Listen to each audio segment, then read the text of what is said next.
নমস্কাৰ, মই নীলোৎপল শইকীয়া আপোনালোক সকলোকে পুনৰ এটি নতুন ভিডিঅ'লৈ স্বাগতম জনাইছোঁ। আশা কৰিছোঁ নিশ্চয় ভালেই আছে আৰু ভালে থাকিব। বৰ্তমান এটি ভাল খবৰেই লৈ আহিছোঁ আৰু এই খবৰটো হয়তো বহু মাহৰ পৰাই দি আছোঁ। আৰু কথাটো হ'ল, আমাৰ আছাম ফৰেষ্টৰ SI পোষ্ট আহিবলৈ গৈ আছে, অসম পুলিচৰ SI পোষ্ট আহিলে, কামাণ্ডৰ SI পোষ্ট আহিলে, আৰু লগতে অসম পুলিচৰ কনষ্টেবলেই হওক বা ফৰেষ্টৰ ড্ৰাইভাৰেই হওক বা পোষ্ট আহিলে, আৰু লগতে SSC JDৰো বৰ্তমান এপ্লাই চলি আছে। ৰিটাৰ্ণো হ'ব ফেব্ৰুৱাৰী মাৰ্চ বা এই সময়খিনিতে। মানে এতিয়া সকলোখিনি ফালৰ পৰা এতিয়া ৰিটাৰ্ণ 1 নম্বৰ, ৰিটাৰ্ণ পাছ কৰা, ফিজিকেল এটা মাৰ্ক লোৱা আৰু চাকৰি লোৱা। এনেকুৱা নহয় যে আমি ৰিটাৰ্ণটো পূৰা পাছ কৰোঁ, যেনে তেনে ফিজিকেল পাছ কৰোঁ, নহ'ব। ৰিটাৰ্ণতো এটা ভাল মাৰ্ক লাগিবই আৰু ফিজিকেলতো এটা ভাল মাৰ্ক লাগিবই। আৰু সেইখিনিতো আমি আলোচনা কৰি বা এনেই অকণমান প্ৰেক্টিছ কৰিলেতো কেতিয়াও সম্ভৱ হৈ নুঠে। কাৰণ আমাক গাইড কৰা আজিৰ তাৰিখত এজন ব্যক্তিৰ বুলিয়ে কৈছোঁ, বা এজন ছাৰৰে হয়তো আমাৰ লগত অনবৰতে লাগি থকা এজন সেই ছাৰজনৰ বিশেষ আমাক প্ৰয়োজন আছে। কাৰণ আমি এনেকুৱা আলোচনা কৰিছোঁ, লগৰ লগত জাপ দুটা মাৰিছোঁ, আহিছে অকণমান এনেই খেলি মেলিকৈ পঢ়িছোঁ, চাইছোঁ, ইউটিউবত ভিডিঅ' এটা চাইছোঁ, বোলে নাচালোৱে নাই, মুঠতে এনেকুৱা খেলি মেলি হৈ আছে। টাইমবিলাক এনেই কিন্তু বেকাৰ গৈ আছে, টাইমবিলাক বহুত বেকাৰ গৈ আছে। কিন্তু ভাল খবৰটো দি আছোঁ, সেই ভাল খবৰটো হয়তো যদি তুমি অংশগ্ৰহণ কৰা 100% তোমাৰ এইবাৰ চাকৰি 2026ত নিশ্চিত। কিন্তু তুমি নিজক বেছ দিব লাগিব, ফিল্ডত বেছ দি থাকিলে নহ'ব। ফিল্ডত ফিজিকেল বেছ দি থাকিবা, বাকী ৰিটাৰ্ণটো কিয়? ৰিটাৰ্ণটো জানো তুমি ঘৰত বেছ দি থাকিব পাৰিবা? ঘৰতো নোৱাৰা। এই ফিল্ডৰ পৰা গৈ ভাগৰ লাগিল, কিবা লাগিল, বোলে টিভি চালোঁ, কিবা চালোঁ, তেনেকুৱা খেলি মেলি হৈ যাব।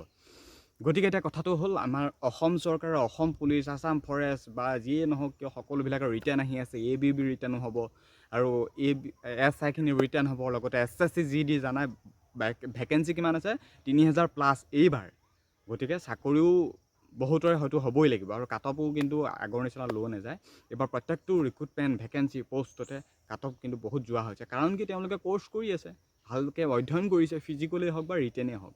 কিন্তু এতিয়া তোমালোক কি কৰিছা, ঘৰত বহি এনেই টাইম ৱেষ্ট কৰিছা, টাইমবিলাক বেকাৰ গুচি আছে। কিন্তু আহি আছে টাইমবিলাক গৈ আছে, আহি আছে টাইমবিলাক গৈ আছে, সময়ত ইণ্টাৰভিউ চলি যাব, বোলে কি হ'ল, নাম নাহিল।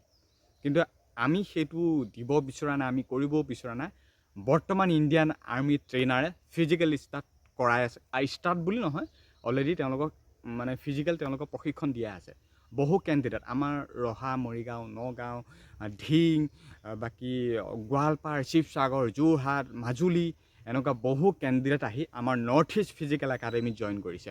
আৰু এই একাডেমী ভাগ আছে হোজাই লংকা 2 নম্বৰ কাকিত, য'ত নেকি জুবিনদাৰ প্ৰতিমূৰ্তি ভাগ আছে, যজ্ঞ কনষ্ট্ৰাকশ্যনৰ দ্বাৰা নিৰ্মিত। সেই জুবিনদাৰ প্ৰতিমূৰ্তি ভাগৰ অলপমান দূৰতে আছে আমাৰ north east physical academy, Lanka Kakati, 2 number Kakati. আৰু সেই একাডেমীতে আপোনালোকৰ বাবে থকা ফেচিলিটি আছে, খোৱাৰ ফেচিলিটি আছে, A to Z ফেচিলিটি আছে। জাষ্ট তোমালোকে যাব লাগে আৰু তোমালোকে 2 মাহ, 3 মাহ, 4 মাহ, 5 মাহ যিমান পাৰা তোমালোকে এই কামখিনি নিজকে ব্যস্ত কৰিব লাগে। কাৰণ ঘৰত থাকিলে নহ'ব, বিভিন্ন ধৰণৰ কামৰ সমস্যা, প্ৰেছাৰত পৰি থাকে। কিন্তু একাডেমীত তোমালোকে জইন কৰিলে অনলি ফিজিকেল আৰু ৰিটেনৰ কাৰণে ব্যস্ত হৈ থাকিব লাগিব, য'ত নেকি তাৰ পৰিণাম তোমালোকৰ হয়তো মেৰিটত নামটো আহি যাব পাৰে। গতিকে আমাৰ নৰ্থ ইষ্ট ফিজিকেল একাডেমী বৰ্তমান আপোনালোকৰ বাবে 1 মাহ সম্পূৰ্ণ হৈ গৈছে। ফিজিকেল ষ্টাৰ্ট বহুত কেণ্ডিডেটক কৰাই আছে। লং জাম্প, ৰানিং হওক, মৰ্ণিং ইভিনিং 2টা টাইম ফিজিকেল চলি আছে। গতিকে ৰিটেনো ইভিনিং টাইমতো ৰিটাৰ্ণ, মৰ্ণিং টাইমত ৰিটাৰ্ণ, মানে ৰিটাৰ্ণ প্ৰিপেয়াৰেশ্যন বা নাইট টাইম বা বহুখিনি টাইমত ৰিটাৰ্ণ প্ৰিপেয়াৰেশ্যনো কৰা আছে। 5 ঘণ্টা 6 ঘণ্টা ধৰি ৰিটাৰ্ণ প্ৰিপেয়াৰেশ্যন মানে তেওঁলোকক শিকাই আছে। অসম পুলিচৰ বাবে, SIৰ বাবে, SSC JDৰ বাবে ৰিটাৰ্ণবিলাক তেওঁলোকক পঢ়ুৱাই থকা হৈছে। অৰ্থাৎ এটা কোচিং ইনষ্টিটিউট বা একাডেমী তোমালোকে গম পাইছা। এতিয়া হয়তো ভালকৈ কথাখিনি গম পোৱা নাই। আমাৰ নৰ্থ ইষ্ট ফিজিকেল একাডেমীতে তোমালোকৰ বাবে থকা খোৱা ফেচিলিটি আছে। ফিজিকেল প্ৰিপেয়াৰেশ্যন হ'ব পুৱাৰ ভাগত আৰু সন্ধিয়া ইভিনিং টাইমত। ল'ৰা ছোৱালী বহুত জইন কৰিছে, মেল ফিমেল সকলোকে কৈছোঁ। আৰু এই একাডেমী অপেনিং হোৱাৰ আগমুহূৰ্ততে 5 অক্টোবৰ তাৰিখে 300+ কেণ্ডিডেটক আমি SSC JDৰ বাবে ফ্ৰী মেডিকেল কৰাইছিলোঁ, য'ত নেকি আমি ছাকচেছো হ'ল। আৰু বহুত কেণ্ডিডেট আহি কৈছে যে আমি মেডিকেলত যিটো আমাৰ ইয়াত প্ৰি মেডিকেল কৰাইছিলে, তাত তেওঁলোকে সেইটো পইণ্টে পাইছে, বোলে ইয়াত যদি পাছ কৰিছিল SSC JDটো মেডিকেল পাছেই কৰি আহিছে। গতিকে বৰ্তমান আমাৰ এই north east physical academy Assam police, SI, SSC JDৰ বাবে, অগ্নিবীৰৰ বাবে মুকলি কৰি দিয়া হৈছে। ফিজিকেল লগতে ৰিটাৰ্ণ প্ৰিপেয়াৰেশ্যন 2 মাহ, 3 মাহ, 4 মাহ তোমালোকে নিজৰ ইচ্ছা অনুসৰি থাকিব পাৰিবা। ৰেজিষ্ট্ৰেশ্যনৰ অকণমান পইচা দিব লাগিব, বাকী মান্থলি পে'মেণ্টৰ সুবিধা কৰি দিয়া হৈছে যদি কাৰোবাৰ বোলে এটা মাহত প্ৰব্লেম হৈছে তেন্তে নেক্সট মাহত দি দিয়া তেনেকুৱাও আছে কিন্তু আমাৰ ধৰা বন্ধা নিয়ম নাই যে এটা মাহত নিদিলে বুলি কিবা অসুবিধা হ'ব তেনেকুৱা নহয় বুলি এইটো মাহত অসুবিধা হৈছে নেক্সট মাহত দিব তেনেকুৱা নিচিনা কথা গতিকে আমাৰ নৰ্থ ইষ্ট ফিজিকেল একাডেমীয়ে তোমালোক সকলোৰে বাবে ভাল খবৰ মানে এটা ভাল সুবিধা লৈ আনিছে হোজা লংকা কাকিত আৰু একাডেমীত বৰ্তমান ময়ো জড়িত হৈ আছোঁ আৰু যোৱাকালি এই একাডেমীৰ ভাগক লৈ কিছুমান এটা অলাগতিয়াল ফোন কলো আহিছে মানে তেওঁলোকে হয়তো মানে কিছুমানে এটা কাম কৰাটো বিচৰা নাই এটা দ্বিতীয় পক্ষ মানুহ থাকে তেওঁলোকে বহুত ইনচাল্ট কৰাটো কথা কৈছে বাকী কৰক আমি তেনেকুৱা একো ভাবাই নাই আৰু হাজাৰটা তেনেকুৱা হয়তো ফেক কল আহিব কিন্তু আমি সেই ফেক কলবোৰততো আমি একেবাৰেই আমি মানে কি ক'ম আৰু সিহঁতবোৰকতো কোনো কুৱেশ্যনৰ এনচাৰ দি আমি বলে নোৱাৰিম বাৰু যিখিনক আমাৰ এতিয়া নৰ্থ ইষ্ট ফিজিকেল একাডেমী আপোনালোকৰ বাবে লৈ আহিছে ভাল খবৰ ল'ৰা ছোৱালী সকলোৰে বাবে থকা খোৱা facility written preparation physical preparation বৰ্তমান ইণ্ডিয়ান আৰ্মি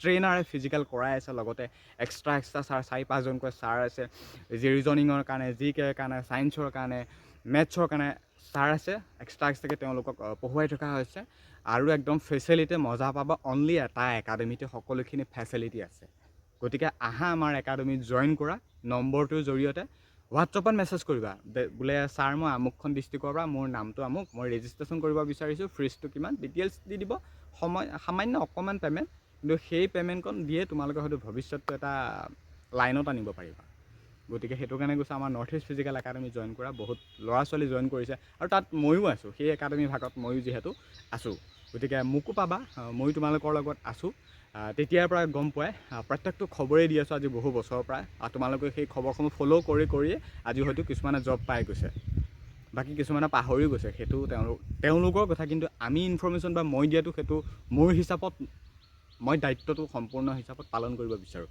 বাকী বাধা বিঘিনি যিয়ে নাহক কিয় এতিয়া বিশেষ একো নকওঁ এতিয়া আমাৰ নৰ্থ ইষ্ট ফিজিকেল একাডেমিলৈ ৱেলকাম কৰিছোঁ SSCGD Assam police Agniveer SI সকলোৰে কাৰণে physical preparation morning to evening আৰু লগতে ৰিটেন প্ৰিপাৰেশ্যনো কৰোৱাই থকা হৈছে কেইবাজনো ছাৰৰ দ্বাৰা বা তেওঁলোকে তোমালোকক প্ৰশিক্ষণ দি আছে গতিকে যেনেকৈ ইমান শ কেণ্ডিডেটে যেতিয়া জইন কৰিছে ৰেজিষ্ট্ৰেশ্যন কৰিছে গতিকে তোমালোক ঘৰত বহি কিয় আছা গতিকে তোমালোকো আহা একাডেমি জইন কৰা আৰু ভিডিঅ'টো আজিৰ তাৰিখত খুব বেছি শ্বেয়াৰ কৰিবা কাৰণ তেতিয়াহে গম পাবা বা ভিডিঅ'টো শ্বেয়াৰ কৰি থাকিলে সকলোৱে গম পাব বা তোমালোকৰ বন্ধু বান্ধৱী হয়তো আহিব একাডেমি জইন কৰিব গতিকে ৱেলকাম কৰিছোঁ আমাৰ নৰ্থ ইষ্ট ফিজিকেল একাডেমিলৈ